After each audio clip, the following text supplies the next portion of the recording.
This podcast is a quest for well-being, a quest for a meaningful life through the exploration of fundamental truth. Enlightening ideas, insights on physical, mental, and spiritual health.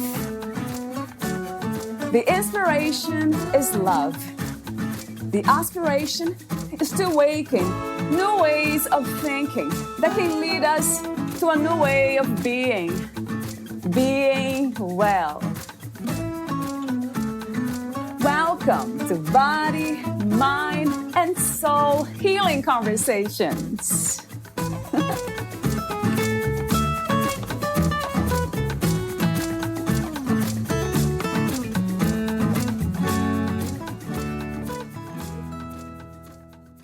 Our existence as living creatures depends on our tendency to heal. It is one of the most vital aspects of who we are.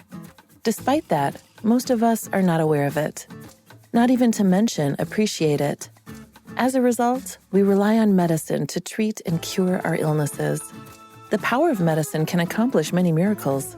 Without it, I would be dead. However, medicine cannot heal us. The reason we heal is because we have a tendency to do so. And by appreciating this process, often its effects can be amplified. Ed. Valeria interviews Ed Cohen. He is the author of On Learning to Heal, or What Medicine Doesn't Know, as well as A Body Worth Defending, Immunity, Biopolitics, and the Apotheosis of the Modern Body. He is professor of women's, gender, and sexuality studies at Rutgers University and hosts a therapeutic practice for those interested in healing, often with chronic and life-threatening illnesses. Meet Ed at healingcounsel.com. Here's the interview with Ed Cohen.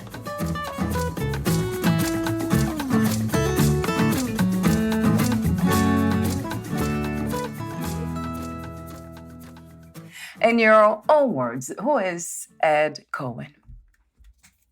Well, Valeria, the first thing I'd like to say, I guess, is that I'm a teacher. And I'm a teacher because I love to learn. And once I learn things, I love to share them. So it's sort of made sense for me to become a teacher. Yes. I'm also a scholar. I've been a professor at Rutgers University for the last 35 years. I have a PhD from Stanford University in modern thought, and I also have degrees in literature and mathematics.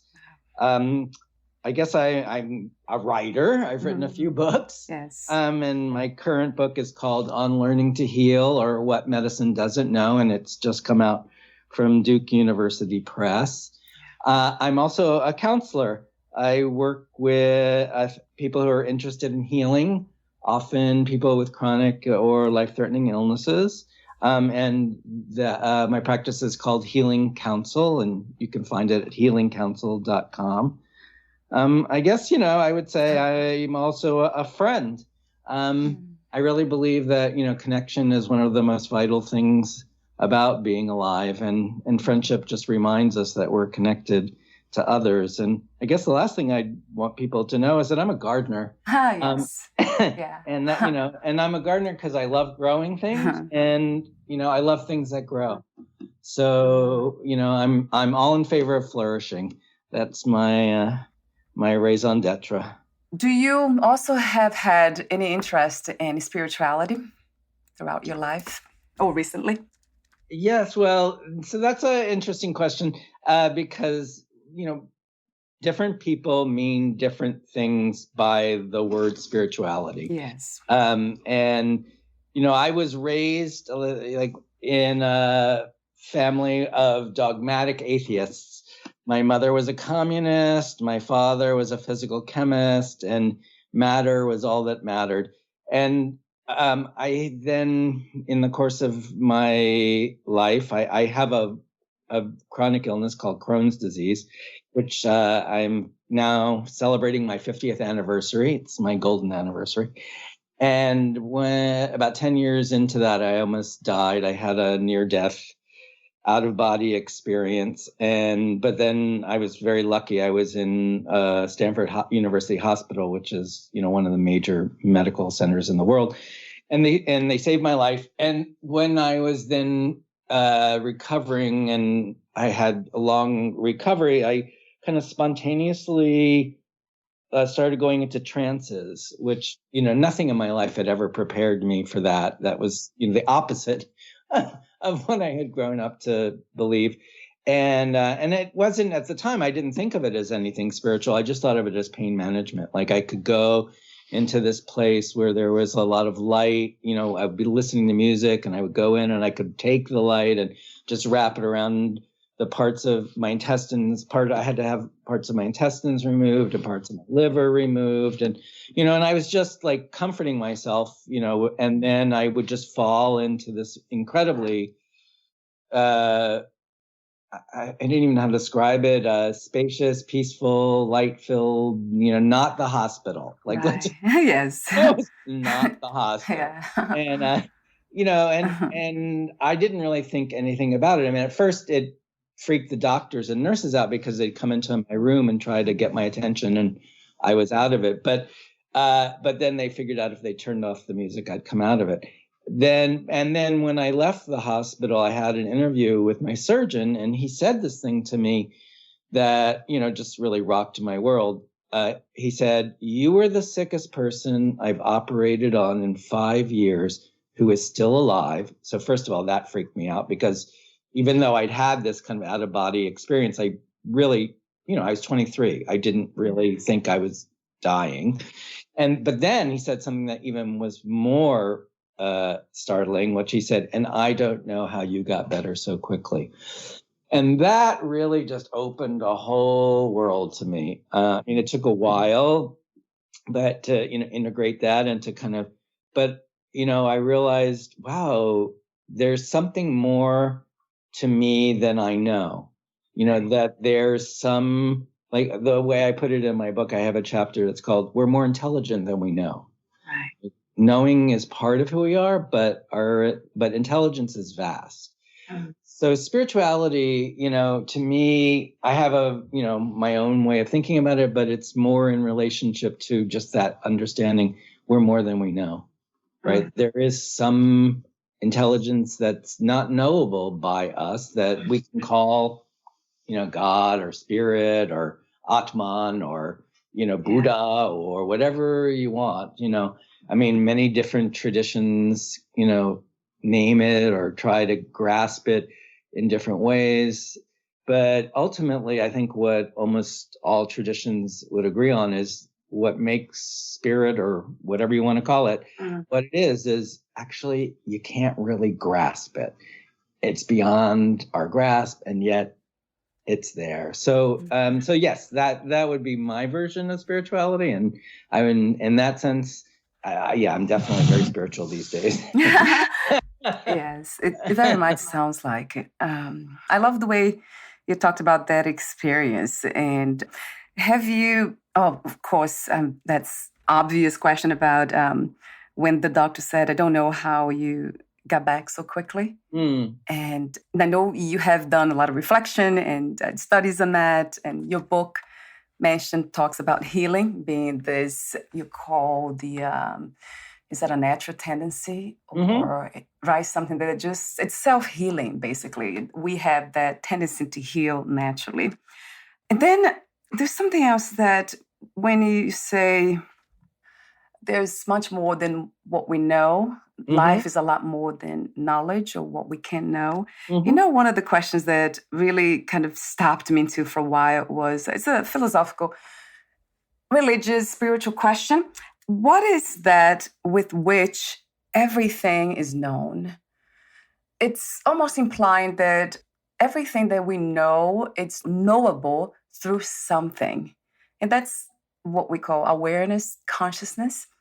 So do you actually have had some experiences with that realm of consciousness and awareness? In a sense of not an experience, because it's not an experience, but just become aware of awareness. Yes, I think I understand what you're saying or asking. So I would say I feel, yes, that I've had many experiences of like that. And It's partly in relationship to the many different practices that I have been just very lucky to find amazing teachers in my life. I mean, that's one of the things that happened, after I was so sick and after I had this the doctor said, I don't know how you got better so quickly. I had a realization that, okay, something happened. And also, that I could, continue to keep going through this cycle of being very ill and, having acute episodes, or I could learn to live in new ways. And really, when I made that intentional, I was like, no, I think I'm going to learn new ways to live. And, as I said in the beginning, and I love to learn. So the minute that I did that, it was sort of amazing. All of these teachers who I never would have actually been interested in or called to, began appearing in my life and I've had so many in my life. I mean, that's one of the things about, being a teacher is in order to be a teacher, you have to have had teachers. Yes, true. So true. So true. And so in the different practices that I've done, I'll just name, the one that's been most important for me. My teachers were Emily Conrad and Susan Harper, who developed a practice called Continuum Movement. And it's a movement, meditation, breath practice that takes place in a kind of a container with other people. And by creating these kinds of, laboratories for consciousness in a way, and creating a space in which the value of that exploration is supported and encouraged, as opposed to the culture of capitalism, which is all about productivity and profit and results, and that by creating a vessel within which creative exploration and curiosity are nurtured and fostered, that the capacity to dive into that more expansive sense of, almost like not, in Buddhism, it would be not self, right? That, but there are very practical ways of cultivating that. It doesn't always work, but, yes. but that's why it's a practice, right? You keep practicing it, and get a little better at it. But yes, absolutely. That sense of that there's a horizon, within which all knowing arises temporarily in some form or another, and then falls away. But there's something that holds that. We could call it the universe. Let's face it, we're in a big, we're in a big mesh. We're in a big container, on our little planet here, the third rock from the sun, and so kind of being able to try to expand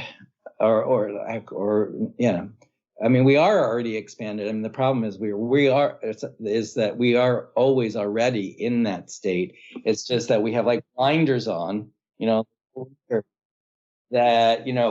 that encourage us to focus in particular ways, which of course is necessary in order to go on living. Right. But it's not everything. That's one of the things that that started, of course, I started with trauma first. Suffering, it's such a great catalyst for going deeper into what existence is or what to exist means.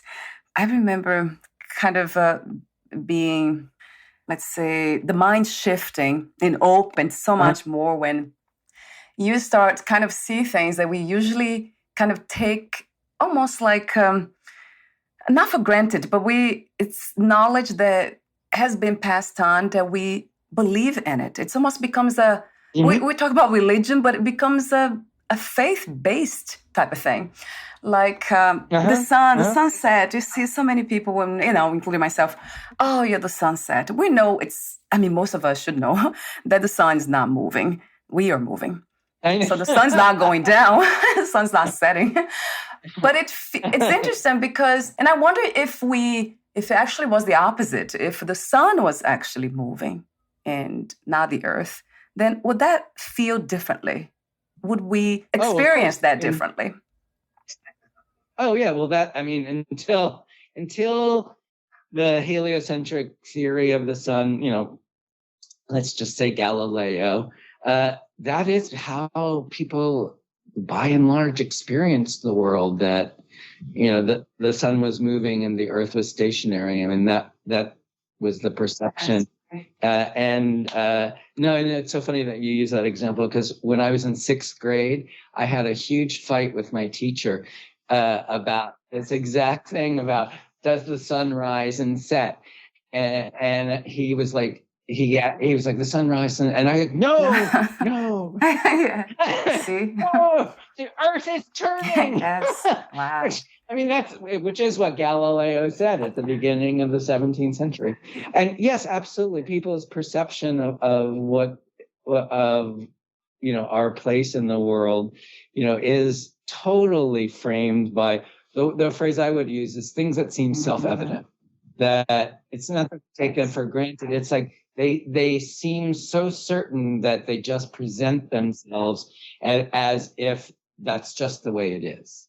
And, and one of the things that, is super wonderful about the kinds of beings that human beings are is that we know that through the course of our very short history, that what has seemed self-evident has changed really frequently.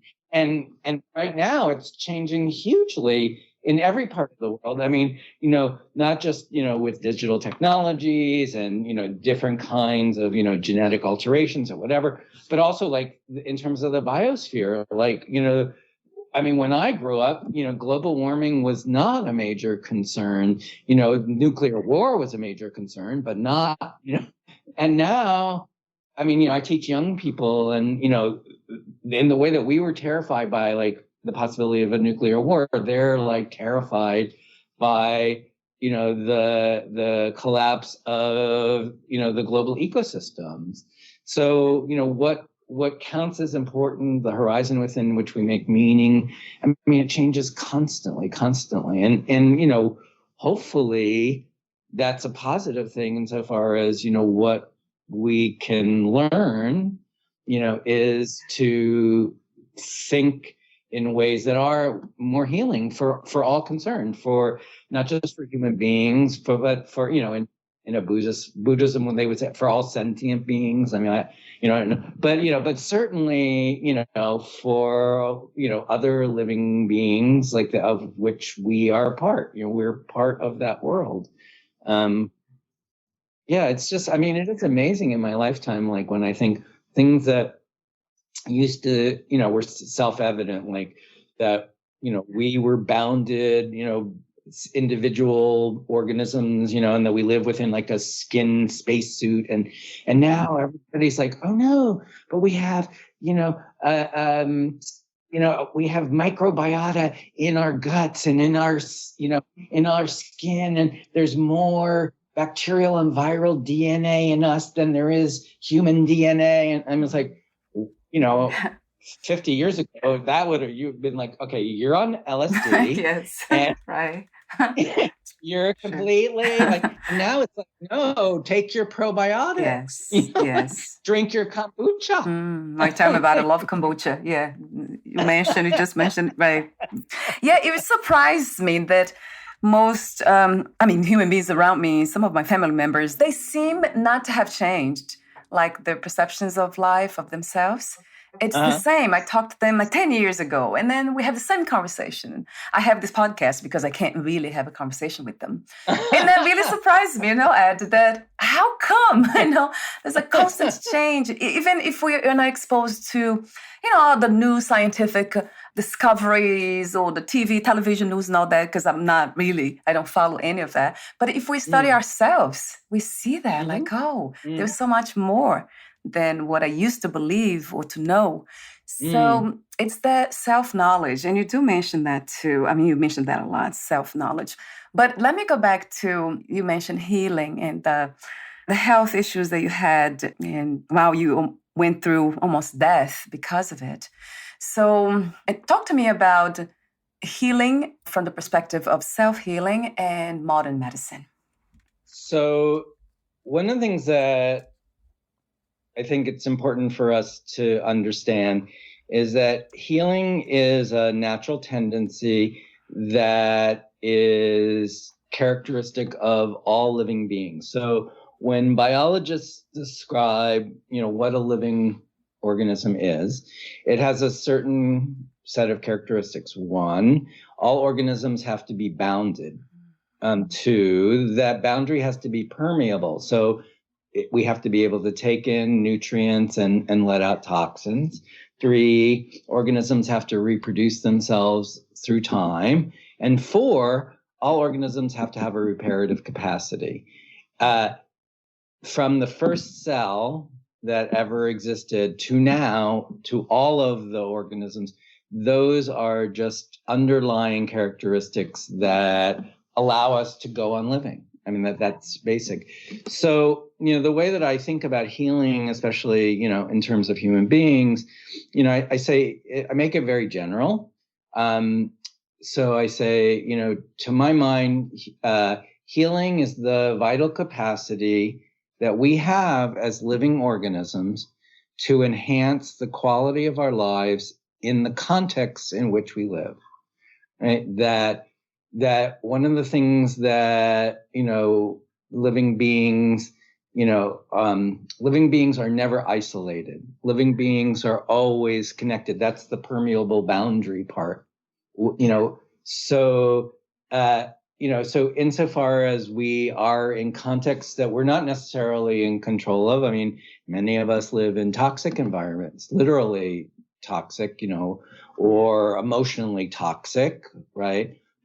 Or we live in environments that, ask us to, to live in states of anxiety or stress or, but, I feel like even in those contexts that there is some tendency that if it's, first of all, desired, like when you were talking about your relatives, it's like that you need to be able to desire that and you need to value it. Those are like, to me, the beginning, like that's the impulse, and then if you begin to desire and to value healing, then I feel like that's why, that's the beginning of the possibility of learning to heal. That, our cultures, in general, that's not true. Like in many indigenous cultures, healing is a primary value, right? I mean, healing understood, as like the integrated relationship of the organisms and the environment, right? That, many, indigenous peoples, understand that they are not disconnected from the planet, the cosmos, and that maintaining a positive balance, that, is essential to not just, the going on living of their group, but the collective life field within which a group of people lives. So, so to me, healing, represents something that it's important to affirm, and that we do it all the time. That's the thing, is like everybody who, is listening to this, insofar as they're alive, which I assume if they're listening to this, they are alive, that we are alive because we heal. Like we have healed many, many times. We heal constantly. It's, we cut our fingers, we get a cold, one of the things that I say, about, like, for example, about COVID, which, I would have hoped, that COVID would have made it more self-evident to many more people that healing is an essential value, although unfortunately it seems not to. But, one of the things I try to point out to people is that, no matter how much support and encouragement medicine could provide to people who were diagnosed with COVID, whether that's, just, simple, remedies to, the antivirals, to like people who are on life support, for example. I mean, those are all supportive techniques. If people recovered from that illness, it's because they have an intrinsic capacity to heal. Every single person who recovered from COVID, there is nothing that medicine could do to heal you. You healed yourself, albeit with support. And that's the thing, is healing requires a lot of support and encouragement. It requires a lot of energy. I mean, if you just think of it at the level of the organism, why do we sleep so much when we're sick? Because that transformational process is an energetic process. I mean, one of the things that I always try to emphasize to people, in terms of things like that we were talking about that seem self-evident to us, right? So one of the things that the culture that I live in anyway takes for granted is the idea of the body. Like, to be a person means to have a body. And I'm like, okay, what is this body thing, right? First of all, like, who is the I that has the body? Like, that's already a question.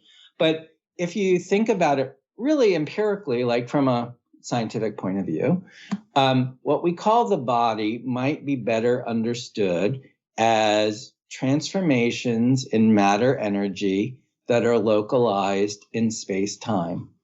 So a better way of thinking about who we are as living organisms is we're events. We are events that arise within a life context, and we participate in different ways with that. And what we can do, because we are creative beings, that is part of what our evolutionary trajectory has gifted us, is the capacity to live otherwise. That's what we call creativity.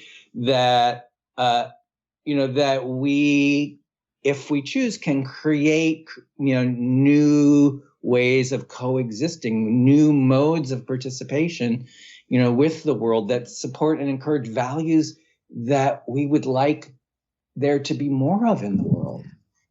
And right now, I'm like, at every level, politically, ethically, spiritually, geospherically. I just think, healing, it would be good if that was a more appreciated value. Yes. Which sounds very natural, almost like common sense. Well, yeah, I think so. Healing, health. But yes, as you probably have heard, common sense is not as common as we would love it to be. No, not at all.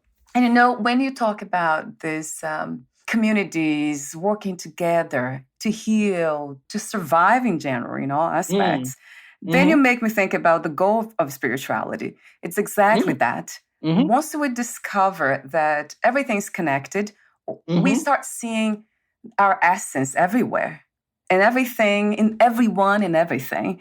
So from that, it's so much easier for the body-mind complex that's usually very complicated and conditioned to kind of follow that knowledge. It is knowledge. When I think about knowledge, I think about ignorance. So it's almost like the dispel of ignorance. So now I'm not ignorant anymore about who I am. I'm connected to everything.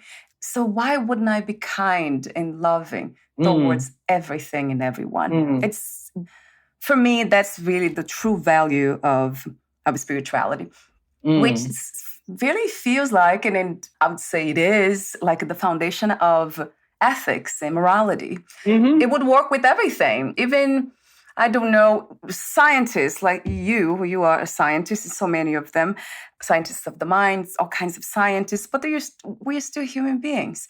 We still have a human life. So even though we don't kind of see reality or the nature of reality the same way, but it goes back to that. It really does, Ed. So I love the way you bring that back, healing and communities and coming together and connectivity. That really resonates true. And of course, I hear that from so many other people and scientists that I interview. We agree, we definitely agree on that. And which is wonderful because that's the foundation anyway. If we can agree on something that's fundamental, then we can kind of enhance and help this reality to become more peaceful and healthy. So another question I have for you is about, that one, that it's a fundamental question too. The difference, the relationship between learning and healing. You probably have already talked about that, but please elaborate a little bit more. Sure, of course. Well, I mean, just like following on what you were saying, the question of, well, this seems like it should be common sense, but why don't we know this?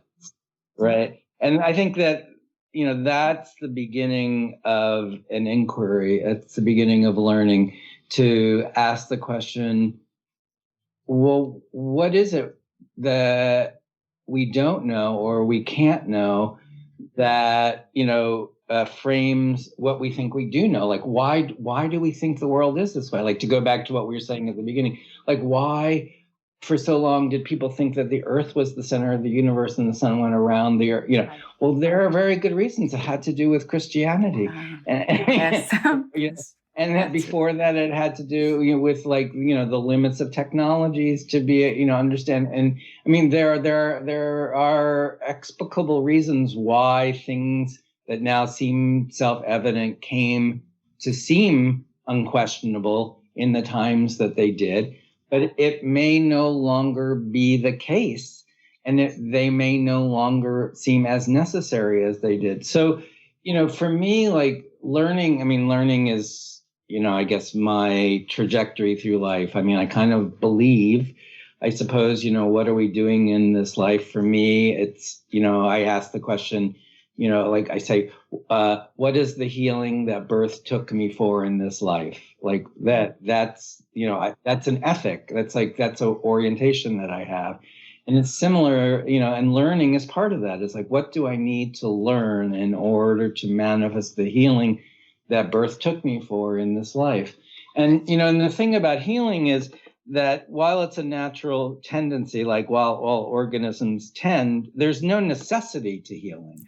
That is, it isn't given, it isn't written in stone that you will heal. Right. Obviously not. We all die. Yes. That's the other part of it, right? So, but insofar as while we are still alive, that we become more capable of supporting and encouraging this process of enhancing the quality of our lives, right? That we have to learn to do that. And what I always like to say too is like, healing never takes place the same way twice, right? It's like, at one moment, just like practically, at one moment, you may have learned a technique or a breath work or whatever, like there's a million things. And it was really transformational and great, and then, like a year later, it's like, ooh, no, it's not working anymore. Or it's not what it was, and it's like the idea is like we keep changing. That's why learning is ongoing. There's always more to learn, And so to me, learning is an essential part of healing. And that's why, I call my book On Learning to Heal, or What Medicine Doesn't Know, because I think, at least in Western cultures that, have these very, bioscientifically underwritten forms of medical practice, that medical knowledge comes to seem as if it's that self-evident thing, right? As if, literally we approach a doctor, like when we go to the doctor, which I know I go to the doctor, we all go, I'm lucky. I have very good health insurance and, I'm capable of going to good doctors. And, but when I go to a doctor, I have a desire that they know something about what's happening to me that I don't know. Right. And so so my assumption is they're supposed to know. And that, certainly puts a lot of pressure on them because they're sitting there going, I'm supposed to know. What if I don't know? Yes. I can't tell them. I don't know. Yes. That's going to really, if the doctor tells you, when you go to a doctor and they say to you, I don't know, Yes. that's generally not a good thing. Right. Right. Not the expected for sure. Yeah. But no doctor I ever went to, and I've been to many doctors. I mean, I've had Crohn's disease for 50 years. I've been to a lot of doctors. No doctor has ever suggested to me anything either about learning or about healing. I mean, I know they're very rare and special doctors. I mean, and I've been very lucky because I have had them, and they have been among my greatest teachers who do understand about learning and healing. But one of my root teachers is a person named Rachel Remen, who herself is a doctor. She was a pediatric endocrinologist at Stanford University. She was educated, at Columbia University. She did her residency at Sloan Kettering. And she also has Crohn's disease. And at a certain point, the tension between being a doctor and being someone with a very acute illness, the tension between those became really great. And she had to change her practice. She had to learn a new way of being for herself and for other people. And she was the first doctor I ever went to who mentioned the word healing to me and suggested to me that healing might entail learning to live otherwise, that it might be the case that what I was suffering from was not just some kind of cellular pathology, but that I was actually suffering from, as well, living in a container that was too small to make sense of my experience, and that there was more to me than I knew, and that fundamentally changed my life. I mean, that was an intervention that I am forever grateful to her for. I mean, she is an amazing healer. I mean, for your listeners, I highly recommend checking out her books. Rachel Remen, she wrote Kitchen Table Wisdom and Blessings My Grandfather Gave Me. They are amazing books, and she is an amazing bodhisattva.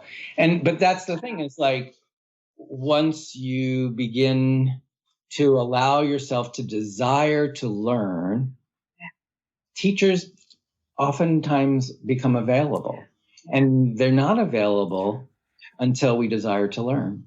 I mean, it's as simple as that. It's like they could be right in your face and you wouldn't know. Right. Yes. Everything you say just makes so much sense to me when it comes to healing and learning.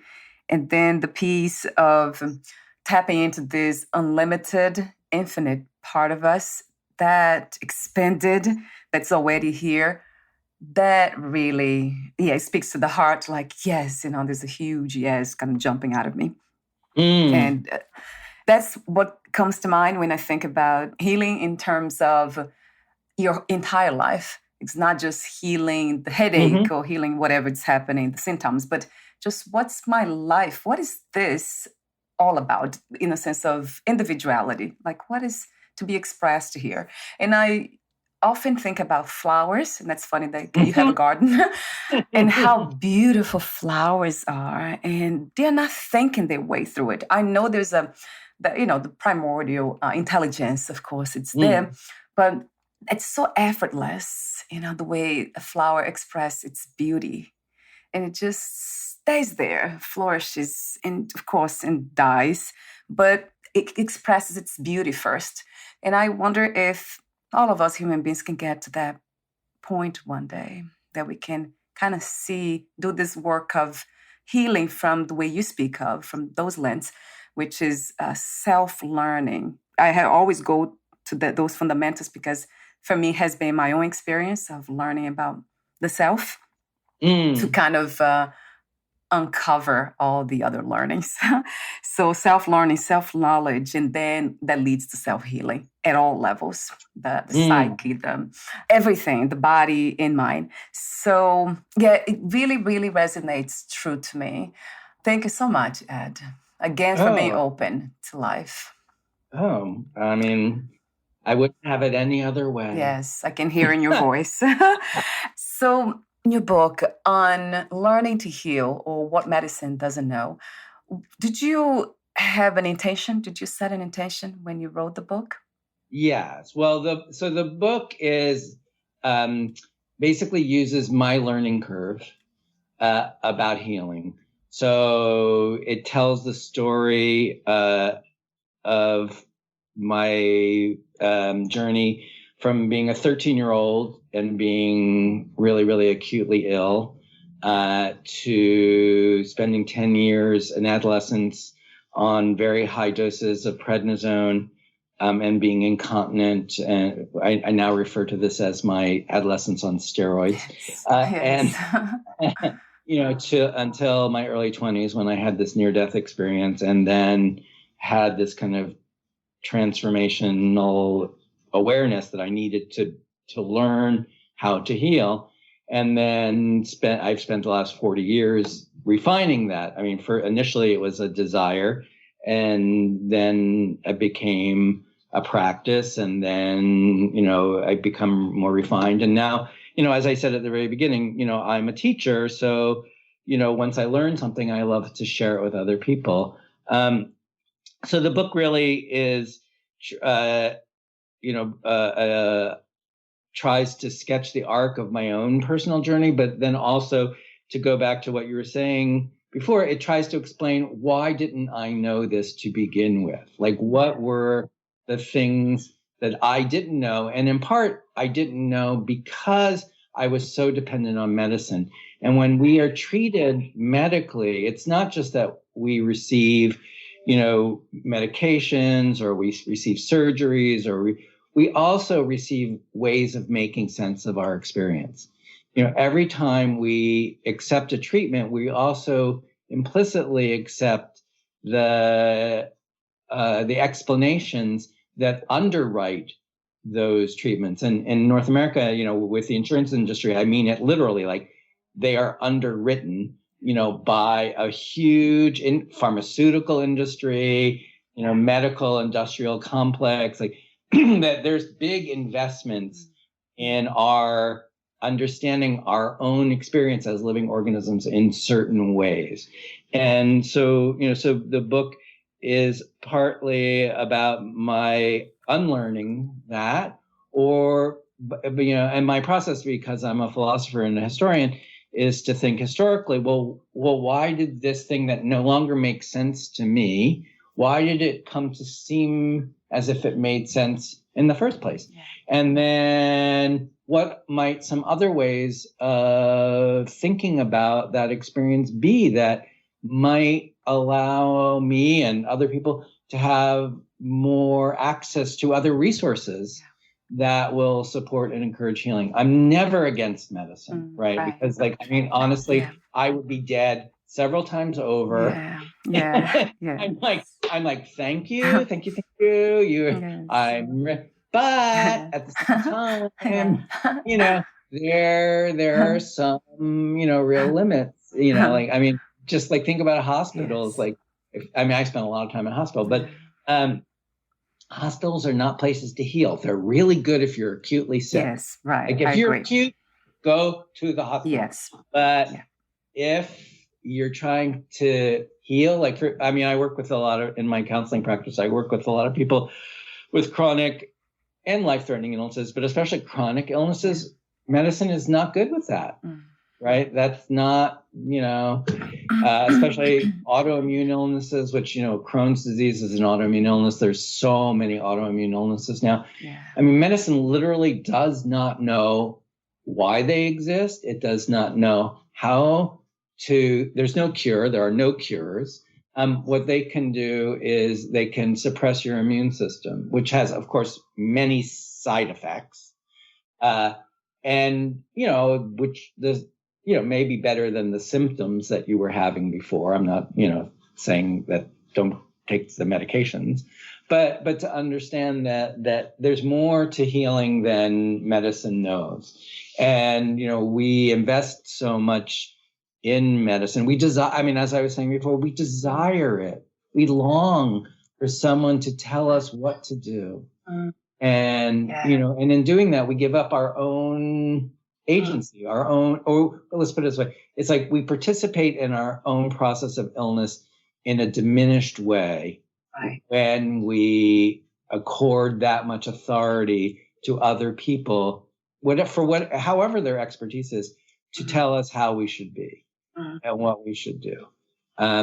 So the book is really it's partly a memoir. It's partly a philosophical reflection on the assumptions that are embedded in the medical system. It's partly about the history of medicine, but it's also about the other techniques that I've learned in the course of my healing journey that have been really powerful for me, and in an attempt to use those to then suggest other ways of thinking about what it means, literally, not just about health and illness, but what it means to be alive, like what it means to be a living being. Right. And, can we expand the context, within which we imagine ourselves? I mean, one of the main things that I try to help people with, both in my writing and in my counseling, is to understand our imaginations are incredibly powerful resources for healing. And one of the things that we learn from medicine is to discount that, right? We're focused, on trying to find determinate causes, which are great if they're available, but a lot of times they're not. And, the book is really about trying to help us to imagine how we could possibly live otherwise. So that's why it's called On Learning to Heal, or What Medicine Doesn't Know. It's not disrespecting what medicine does know. Right. It's pointing out that there are limits to that knowing, and that we can learn new things. That's the great thing about knowledge. You can learn new things. You can keep learning. Right. I love your message, Ed, and your work. Yes. And, also surprised me that the medical community, coming from that point of view of investigation, being scientists, that's what they should be all about. I mean, what I think that's what has been said. The scientists are very open to always uncovering or discovering or being questioned about anything that's not working, or even if it is working. But when it comes to modern medicine, it seems like there's more to it, right? As you mentioned, there's power involved, right? And money, lots, yeah. And maybe that's why there's no room for questioning. They're not even open to question their own practice.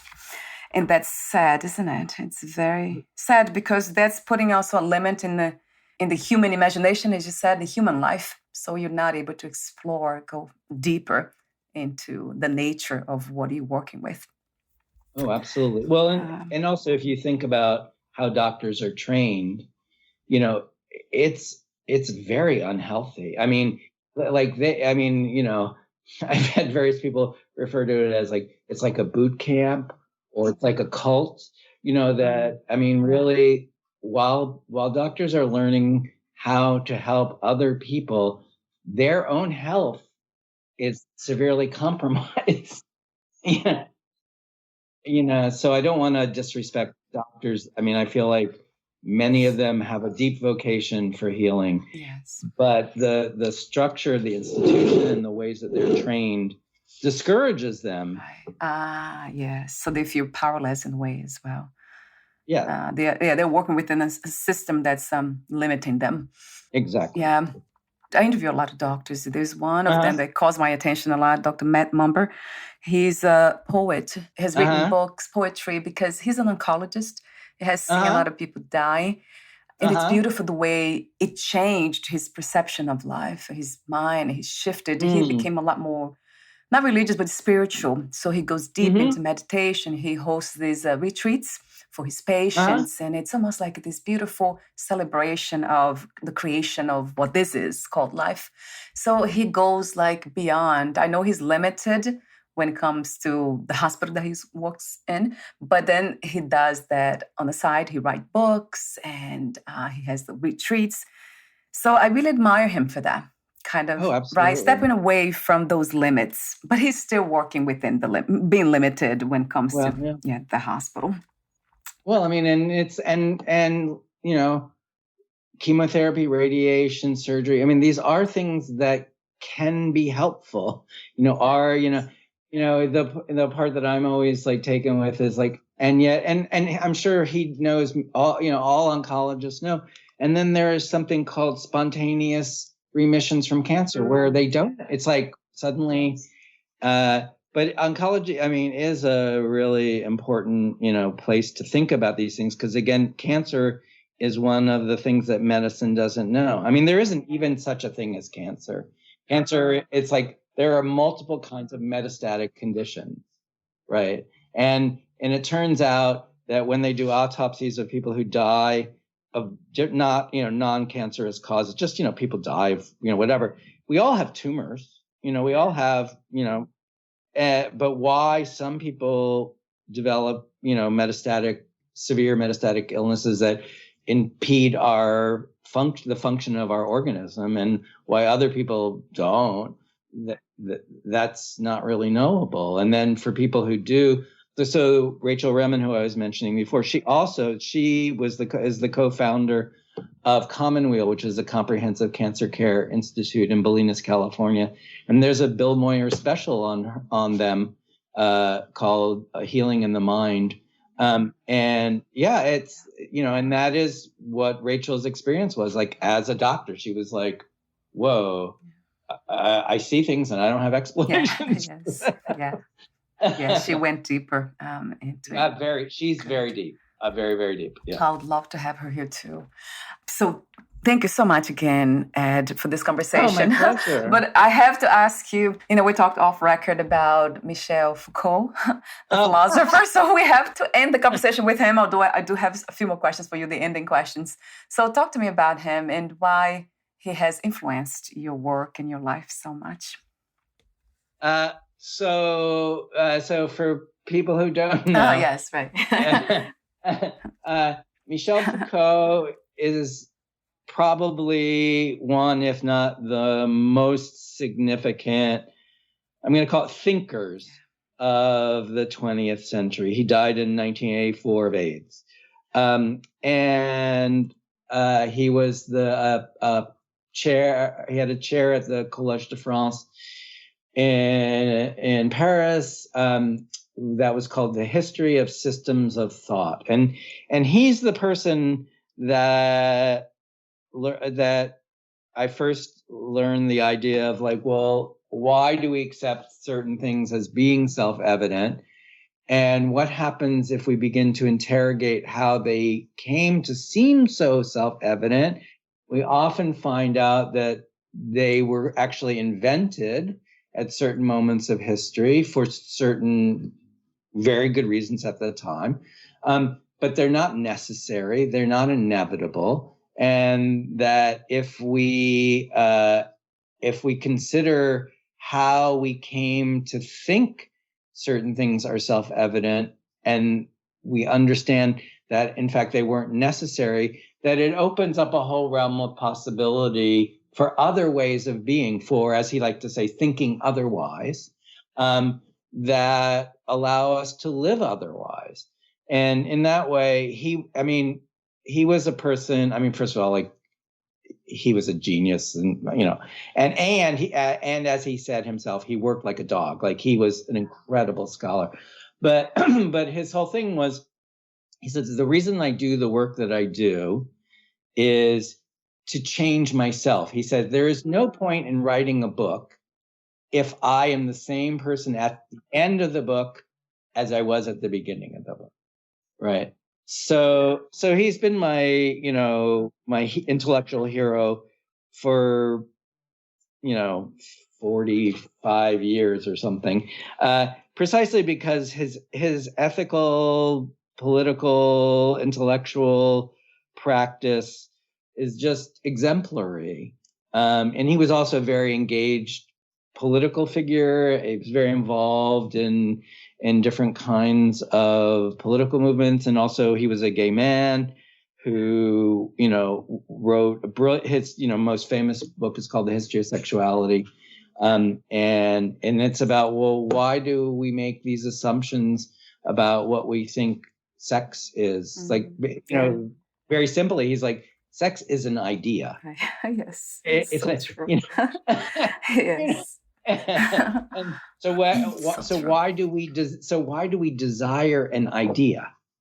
Like, how does it? So, and I mean, and a lot of his work in the last 10 years of his life was an investigation of why that seems to make so much sense, and that why so many of us imagine that knowing something about our sexuality will tell us something fundamentally true about who we are. He's like, what if we thought about, instead of like what we desire and our sexuality, what if we thought about bodies and pleasures? Like, what if we thought about what gives us pleasure, and how can we have more pleasure? Right? Sex might be, what we, but there's all kinds of things that we can do that, that might enhance our capacity to enjoy ourselves, to bring joy into the world. Yes. Not just one thing or another. It's so true. Yeah, the more I think about sexuality, sex, and all that, it has not been my goal for pleasure. For some reason, I'm not interested I know I have a husband, and I know we have to kind of get more interested perhaps in that. But there's something about it that is, You don't have to. right. I don't have to feel bad about it that I'm not engaged. Yeah, it is. It's so true when I hear that from you, when I'm coming from him. It's just an idea. It's so true. Yeah. And I love the way also he talks about working really hard, doing what he did to change himself. That's a beautiful message for all of us. Actually doing whatever we do with that intention, which I call spiritualizing life. Everything we do, having this, it's almost like this, not the intention. The intention's good, but it's beyond intention even. It's almost like it's flavored with truth that I want to get to the point, like in my case, to love deeper. That's what it is. And love has nothing to do, to me, when talking about sex. I don't think about sex when I think about love in my relationship with my husband. I think about caring for him in every way, especially the way he thinks, like his mind, and the way he perceives the world. In that way, if somehow he listens and we have a beautiful conversation like this one, and then, and then he changes, he shifts, who knows, maybe he will also suffer less. In some ways that I see him getting stressed out by, small things. Exactly. So that's what drives me. It's really loving deeper. Even when I think about death, I know you mentioned earlier about we're all going to die.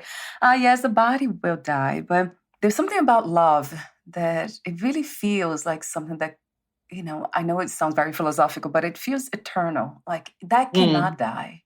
If we came here, we embodied like as we are now, and then we're able to love deeper enough to the point of holding everything sacred, then I think that it would make this experience called life so much more fun, really. That's what it is, joyful fun. When I think about love, I think about fun too. They go hand in hand. So we all can have fun together, no judgments, and we just kind of hug and talk about anything without any concerns or defensiveness. So that's fun. That's really fun. No, absolutely. Well, one of my favorite teachings my favorite sayings that one of my teachers, Susan Harper, says, which I just think is brilliant. She said, look, death will come for us all at some point or another. The thing is, when it comes for you, make sure you are as alive as you possibly can be. Yes. And I was just like, the first time I heard that, I thought, that is genius. Yes. I mean, like, what a better, plan. Yeah, you see, that's it. And then how can we kind of learn to almost like reflect upon death every day, every moment? What about if I just die in about 2 hours, And then that would be a beautiful kind of reflection to have, or contemplation about how alive can I be, when the 2 hours from now, can I keep this aliveness going? And then how do we do that? For me, has been love, cultivating love, but we all have different ways of getting there. But that's so beautiful. I love philosophy because there's so much truth behind it. There's that possibility of changing the way we think, and that's perceiving reality. And that, there's nothing more exciting than that, and fun than that too, to change the way we think, kind of shift. So we're almost at the end now. And I know I've been talking for a while about the end. I almost don't want to end. But before we say goodbye for today, Ed, would you like to read a passage in your book or make any more comments, say anything that you left unsaid? So I'm going to forego reading since we've gone on for a long time. Oh, God. Yeah. But I just wanted to thank you and to say, I do think, we all have the capacity to heal in very profound ways, in the sense of that we all have the capacity to enhance the quality of our lives in whatever conditions that we're living. But it requires support and encouragement. And as you're saying, it requires love. It requires care, that we need others, to hold the space for us, to become more of who we are at every moment, because who we are is always already connected, entangled, involved with others. And so, so I just, want to, encourage people to consider the possibility that healing might be a desire, something, healing might be a value. And then if I ask myself that question, it's what do I need to learn? And, so that's how I work with people, in various places in their lives. And I would be happy, to talk to people, in my counseling practice. If people are more interested, it's called healingcounsel.com. And my book is called On Learning to Heal, or What Medicine Doesn't Know. Yes. Thank you so much again, Ed, for your presence and your wisdom. Wonderful. Oh, my God. And I'll have the links of your book linked to Amazon and also your website, of course, on your podcast profile. Thank you again for your presence, and we'll talk soon. Bye for now, Ed. Bye. Bye.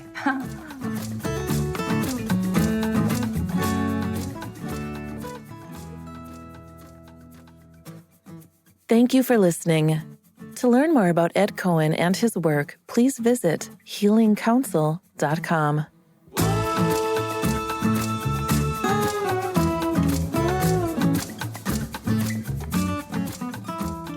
To learn more about this podcast, please visit fitforjoy.org/podcast. Thank you again for listening, and bye for now.